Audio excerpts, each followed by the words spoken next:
കർണാടക സ്വദേശികളായ അയ്യപ്പ ഭക്തർ സഞ്ചരിച്ച മിനി ബസ് മറിഞ്ഞ് നിരവധി പേർക്ക് പരിക്ക്. KSTP റോഡിൽ പഴയങ്ങാടി ചെറുതാഴം ഹനുമാരമ്പലം റോഡിന് സമീപമാണ് അപകടമുണ്ടായത്. ശബരിമല ദർശനം കഴിഞ്ഞ് തിരിച്ചു വരുമ്പോൾ രാവിലെ 7 മണിയോടെയാണ് അപകടം. പരിക്കേറ്റവർ പരിയാരം ഗവൺമെന്റ് മെഡിക്കൽ കോളേജിൽ ചികിത്സയിൽ.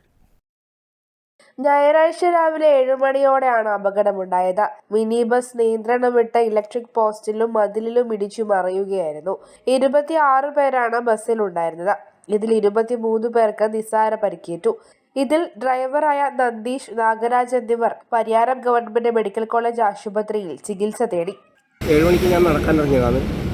വീട്ടിൽ കുറച്ച് അപ്പുറ സൈഡിലെത്തുമ്പോൾ വണ്ടിക്ക് ഞാൻ വരുന്നത് കാണുന്നുണ്ട്. അന്നേരം എനിക്ക് തോന്നിയില്ല വണ്ടിയിൽ ഒരു പന്തിയേട് തോന്നുന്നുണ്ട്. ഇങ്ങനെ ഒരു ഉറങ്ങിയ വരിയിൽ വരുത്താൻ കാണുന്നുണ്ട്. അപ്പുറത്തെ സമയത്ത് ശബ്ദം കേട്ടിട്ട് ഞാൻ തിരിഞ്ഞിട്ട് കൊണ്ട് നോക്കുമ്പോൾ അതേ വണ്ടിയിട്ട് ഇവിടെ വന്നിട്ട് മതിലടിച്ചിട്ട് ഉള്ളോട്ട് കയറി. അപ്പോൾ ചെരിഞ്ഞ് വന്ന് നമ്മളെല്ലാം ചാടി, നാട്ടുകാരെല്ലാം ചാടി വന്ന് കുറേ ആൾക്കാർ വന്നിട്ട് കൂടി പിന്നെ അവരെ കുട്ടികളെല്ലാം എടുത്തിട്ട് പുറത്തേക്ക് ആക്കുകയും ചെയ്തു. പിന്നെ അവർക്ക് വേണ്ട ഭക്ഷണം കാര്യങ്ങളും സംവിധാനങ്ങളൊക്കെ ചെയ്തു.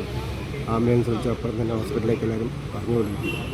ഗുരുതരമായിട്ട് പരിക്കെന്ന് പറഞ്ഞാൽ ഒരാൾക്കാരില്ല, അങ്ങനെ വലിയ ഗുരുതരമല്ല, എന്നാൽ ചെറിയ തോതിലുള്ള ഒരു പരിക്ക് മാത്രം.